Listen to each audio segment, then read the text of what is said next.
So after getting இந்த செக்மெண்ட்டில் நம்ம என்ன பார்க்க போகிறோன்னா ஒரு பேசிக் கட்டம் எப்படி இருக்கும், ராசி ஒருத்தரோட ராசி என்ன, நட்சத்திரம் என்ன, எந்தெந்த ராசியோடைய பேர் என்ன, நட்சத்திரங்கள் எத்தனை நட்சத்திரம், இதெல்லாம் ஓரளவுக்கு பேசிக்காக ஒரு கிராஸ்ப் அபவுட் திஸ் சப்ஜெக்ட் தெரிஞ்சதுக்கப்புறம் நம்ம ஒரு பர்டிகுலர் ஹாரோஸ்கோப்பை நம்ம பார்க்க போகிறோம். ஸோ ஒரு பர்டிகுலர் ஹாரோஸ்கோப் இதுதான் நம்ம பார்க்குற first sample horoscope. So for example ஒரு 1 ஜான்வரி 2025 அன்னைக்கு ஒரு சைல்டு பிறக்கிறது. ஸோ அந்த சைல்டுக்கு ஹாரோஸ்கோப் நம்ம பார்க்குறோம். ஸோ அப்போது அந்த சைல்டோட ஹாரோஸ்கோப்பில் ராசி நம்ம அம்சம் ரெண்டும் இருக்கும். ஸோ ஃபஸ்ட்டு நான் முன்னாடியே சொன்னது என்னென்னா மோஸ்ட் இம்பார்ட்டண்ட் வந்து ராசின்ற இந்த பார்ட் ஆஃப் த ஹாரோஸ்கோப் தான். ஸோ இப்போ இப்போ தான் நம்ம ஃபஸ்ட்டு ஒரு ஜாதகத்தை எடுத்து பார்க்குறோம். இது வரைக்கும் நம்ம அதை பற்றி கட்டம் எப்படி இருக்கும், எந்த இடத்தோட பேர் என்ன, டிவிஷன்ஸ் எப்படி, இதெல்லாம் நம்ம பார்த்தோம். இப்போ தான் ஃபஸ்ட்டு ஒரு ரியல் ஹாரோஸ்கோப்பை நம்ம பார்க்க போகிறோம். ஸோ ஃபார் எக்ஸாம்பிள் ஏன்னு ஒரு சைல்டு வந்து நியூ இயர் 1 ஜான்வரி 2025 அன்னைக்கு ஏன்ற ஒரு சைல்டு பிறந்திருக்கு. ஸோ அனதர் இன்ஃபர்மேஷன் நம்ம வந்து இங்கே பிளேஸ் இன்க்ளூட் பண்ணுறோம். அது நம்ம வந்து லக்னம் என்னன்னு பார்க்குறப்போ நம்ம அதை டீட்டெயில்டாக சொல்லலாம். ஸோ அன்றைக்கி நம்ம பார்த்தோம் ஏன் ஹாரோஸ்கோப்பில் வந்து ராசிக்கு நேம், டேட் ஆஃப் பர்த்லாம் எழுதுறோன்னு. ஸோ ஏன்ற ஒரு சைல்டு வந்து ஃபார் எக்ஸாம்பிள் சென்னைன்ற ஒரு பிளேஸில் 1 ஜான்வரி 2025 அன்னைக்கு அந்த சைல்டு வந்து பிறந்திருக்கு. ஸோ அதுக்கு நம்ம ஹாரோஸ்கோப் எழுதுறோம். இதுதான் அந்த சாம்பிள் ஹாரோஸ்கோப். ஸோ இந்த ஹாரோஸ்கோப்பில் வந்து நம்ம பார்த்தோன்னா சனி, சுக்கிரன், ராகு, குரு, செவ்வாய், கேது, புதன், சூரியன், சந்திரன் இதெல்லாமே இருக்குது. ஸோ அந்த பர்டிகுலர் டே அன்னைக்கு நம்ம இது வரைக்கும் பார்த்த வீடியோஸ்லாம் ஸோ அன்னைக்கு வந்து இந்த ஜோடியாக்குடைய கண்டிஷன் இப்படி தான் இருந்திருக்கு. ஸோ அந்த யாரோடைய பர்த் இது, யாருடைய ஹாரோஸ்கோப்னா ஏவோடைய ஹாரோஸ்கோப், எந்த டைமில் இந்த மாதிரி கிரகங்கள்லாம் இருந்ததோ அது time of birth, date of birth and time of birth. So எந்த இடத்துல இந்த மாதிரி ஒரு குழந்தை பிறந்து எந்த இடத்துக்கு இந்த மாதிரிலாம் இருந்தது அப்படின்றதுக்கு பிளேஸ் எழுதணும். ஸோ ஃபஸ்ட்டு நம்ம பிளேஸ் சொல்லலை, ஏன்னா இன்னும் காம்ப்ளிகேட் ஆகும். ஸோ லக்னம்னா என்னன்னு நெக்ஸ்ட் வீடியோவில் சொல்கிறப்ப ஏன் பிளேஸ் எழுதணுங்கிறத நான் சொல்கிறேன். ஸோ எந்த நம்மளுடைய எர்த்தில், பூமியில் எந்த இடத்துல எந்த டைமில் இந்த மாதிரி கிரகநிலை இருந்தது அப்படின்றது தான் அந்த horoscope of the child. So first January 2025. So அந்த டேட்டில் சென்னைன்ற இடத்துல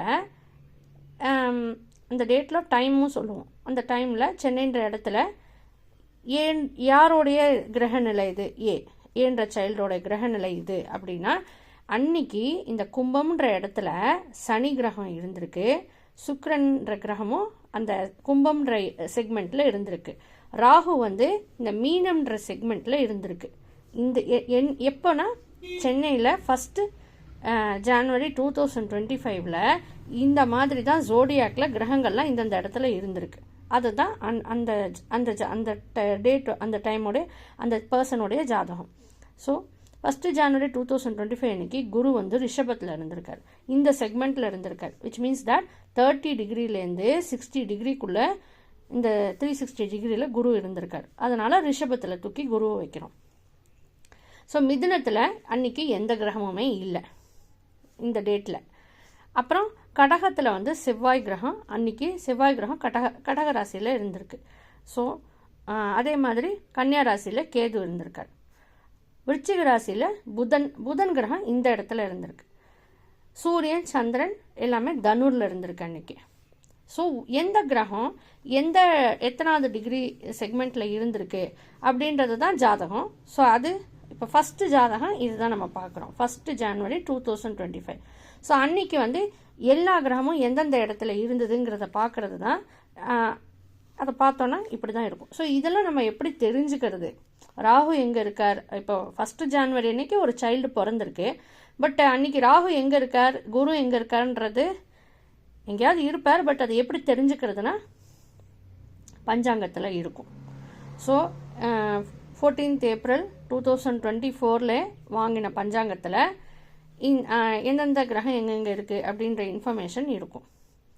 அண்ட் அதுக்கு தான் இந்த ஃபீல்டில் இருக்கிற ஸ்பெஷலிஸ்ட் கிட்ட date of birth, time of birth இந்த இன்ஃபர்மேஷன்லாம் சொன்னால் பஞ்சாங்கத்தை பார்த்து மீனத்தில் ராகு எங்கே இருந்திருக்காரு, ஓகே மீனத்தில் இருந்திருக்கார் பிறந்த அன்னைக்கு அப்படின்னா ராகுவை இங்கே தூக்கி எழுதுவார் ஜாதகத்தில். அப்புறம் குரு எங்கே இருந்திருக்காருன்னு பஞ்சாங்கத்தில் பார்ப்பார். ஸோ குரு வந்து இந்த டிகிரியில் இருந்திருக்காரா சரின்னு ரிஷபத்தில் குருன்றதை எழுதுவார், ஜாதகம் குறித்து கொடுக்குறவர். அது எங்கேருந்து தெரியும்னா பஞ்சாங்கத்தில் இருக்கும், இன்ஃபர்மேஷன் பஞ்சாங்கத்தில் இருக்கும். ஸோ இந்த இயரோடைய பஞ்சாங்கம் இந்த இயரோடைய பஞ்சாங்கத்தில் எடுத்து பார்த்தா இந்த எல்லா இன்ஃபர்மேஷனும் இருக்கும். ஸோ இப்போ மிதுனத்தில் எதுவுமே இல்லை, சரி செவ்வாய் எங்கே இருக்காருன்னு நம்ம பஞ்சாங்கத்தில் எடுத்து பார்த்தா இங்கே இருக்கும், கடகராசியில் இருக்கான்னு பார்த்துட்டு இங்கே தூக்கி செவ்வாய்னு எழுதுவார். ஸோ ஒவ்வொரு கிரகமும் எங்கே இருக்குது அப்படிங்கிற இன்ஃபர்மேஷன், எவ்ரிடே எங்கெங்கே இருக்குது அப்படிங்கிற இன்ஃபர்மேஷன் அந்த பஞ்சாங்கத்தை பார்த்து அந்த டேட்டில் எங்கே இருந்திருக்குன்றதை பார்த்து இந்த கட்டத்தில் அந்தந்த கிரகத்தை எழுதிகிட்டே வருவார். ஸோ எல்லாத்தையும் எழுதி முடிச்சதுக்கப்புறம் அந்த ஜாதகம் ரெடி ஆகிடும். அதுதான் இந்த பர்சனுடைய ஜாதகம். ஸோ டேட்டை சொன்னால் அந்த டேட்டுக்கு என்ன பஞ்சாங்கத்தோ அந்த பஞ்சாங்கத்தை எடுத்துப்பார் ஃபஸ்ட்டு. பிளேஸ் எல்லாம் வந்து ஜென்ரல், யூஸ்வலாக நம்ம இருக்கிற ஊரில் என்ன பஞ்சாங்கமோ அதை அந்த ஜோசியர்கிட்ட இருக்கும், எல்லார் வீட்லேயுமே இருக்கும். இன்னும் டீட்டெயில்டாக எழுதுறதுக்கு தெரிஞ்சிருக்கும் அவங்களுக்கு. ஸோ நம்ம டேட்டை சொல்லி ரொம்ப வேறு கண்ட்ரிலாம் இல்லாமல் வித்தின் கண்ட்ரி இருந்தால் ஓரளவுக்கு இதெல்லாம் கரெக்டாகவே சொல்லிடலாம். ஸோ பஞ்சாங்கத்தில் வந்து ஒவ்வொரு கிரகமாக எங்கே இருந்தது அந்த டேட்லன்னு அவர் பார்ப்பார். ஏன்னா ஒரு 1 இயருக்கு ஒரு பஞ்சாங்கம் நம்ம சேஞ்ச் பண்ணுவோம். ஸோ எந்த இயரோட ஜாதகம் நம்ம கேட்குறோன்னா அந்த இயரோட பஞ்சாங்கத்தை எடுத்து ராகு எங்கே இருந்தார்னு பார்ப்பார். ஸோ 12 எங்கே இருந்திருக்காரோ அதை அந்த இடத்துல எழுதுவார். அடுத்தது வந்து குரு எங்கேன்னு பார்ப்பார். ஸோ ரிஷபத்தில் இருந்தால் ரிஷபம்னு எழுதுவார். செவ்வாய் எங்கே இருக்குன்னு அடுத்தது பார்ப்பார் பஞ்சாங்கத்தில். ஸோ இந்த கடகத்தில் இருந்தால் கடகம்னு எழுதுவார். ஸோ எல்லா கிரகத்தையும் எங்கெங்கே இருக்குது அப்படின்ட்டு அந்த இயற்கான பஞ்சாங்கத்தில் பார்த்து அந்தந்த கட்டத்தை ஃபீல் பண்ணினா அந்த பர்சனுடைய ஜாதகம் ரெடி. ஸோ இதுதான் நம்ம பார்க்குற ரியல் ஃபஸ்ட்டு ஜாதகம். ரெட்டில் எழுதியிருக்கிறதெல்லாம் ஃபஸ்ட்டு டிசம்பர் 2025 இன்னைக்கு கிரகநிலை எப்படி இருந்தது, இந்த டயத்தில் இந்த பிளேஸில் பிறந்த குழந்தைக்கு எப்படி இருந்ததுங்கிறது அந்த பஞ்சாங்கத்தை பார்த்து நம்ம ஃபீல் பண்ணிடலாம். ஸோ நம்ம வந்து இதை லேர்ன் பண்ணி லைவாக கற்றுக்கணுன்னா நம்மளே ஒரு டேட் எடுத்துக்கலாம். இப்போ இது வந்து இதோட 1 ஜனவரியோடைய ஹாரோஸ்கோப் தான். இப்போது நம்ம இதை தெரிஞ்சுக்கணுன்னா நம்ம ஹாரோஸ்கோப்பை வச்சு இதெல்லாம் இப்படி தான் இருக்கான்னு செக் பண்ணி பஞ்சாங்கத்தை வச்சு இப்படிலாம் இருக்கான்னு தெரிஞ்சுக்கலாம். ஸோ இதை எல்லாருமே வந்து பஞ்சாங்கத்தை பார்த்து ஹாரோஸ்கோப் குறிக்கிறதெல்லாம் கற்றுக்கணுன்னு இன்ட்ரெஸ்ட் இருக்கிற பர்சன்ஸ் கற்றுக்கலாம். பட் பேசிக் நாலேஜ் என்னென்னா இதெல்லாம் எப்படி வருது அப்படிங்கிறத மட்டும்தான் ஃபஸ்ட்டு இப்போ இதை தான் நம்ம ஃபஸ்ட்டு சொல்கிறோம்.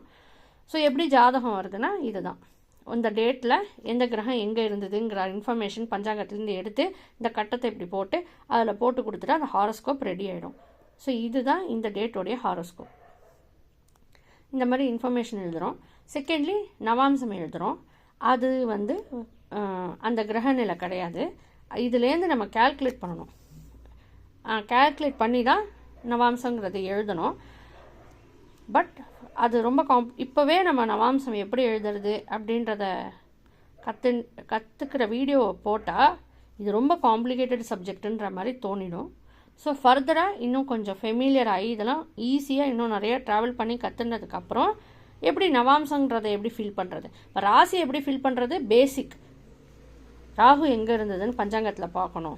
இப்போ எல்லாருக்குமே தெரியும் மீனத்தில் தான் ராகு இருக்கான்னு, பஞ்சாங்கத்தில் பார்த்தா தெரியும். ஸோ ராகு இங்கே எழுதிடலாம். அப்புறம் சூரியன் சந்திரன் இதெல்லாம் வந்து எல்லாருக்குமே தெரியும், பஞ்சாங்கத்தை பார்த்தாலே தெரியும் எங்கேன்னு. ஸோ அந்தந்த கிரகம் எங்கெங்கே இருக்குன்றதை ஃபில் பண்ணுறது தான் பேசிக்காக ஜாதகம் எழுதுறது, அதுதான் கான்க்ரீட்டு. பட் நவாம்சமும் சேர்த்து தான் ஜாதகத்தில் எழுதி கொடுப்போம். இன்னும் நிறைய விஷயம் எழுதுவோம். அதெல்லாம் இப்போ நம்ம வந்து இதுலேருந்து எப்படி நவாம்சத்தை கேல்குலேட் பண்ணுறது அப்படின்றது it will be very tough இந்த ஸ்டேஜில். ஆஃப்டர் ஃபியூ வீடியோஸ் நம்ம அதையும் வந்து இன்க்ளூட் பண்ணலாம். அதுவும் ஒரு கம்ப்ளீட்டாக ஒரு ஹாரோஸ்கோப்பில் அதுவும் இருக்கும். இதுதான் மெயின். ஃபஸ்ட்டு இது என்னன்னு தெரிஞ்சுக்கணும். ஸோ இதுதான் வந்து இந்த டேட்டோடைய ஹாரோஸ்கோப்.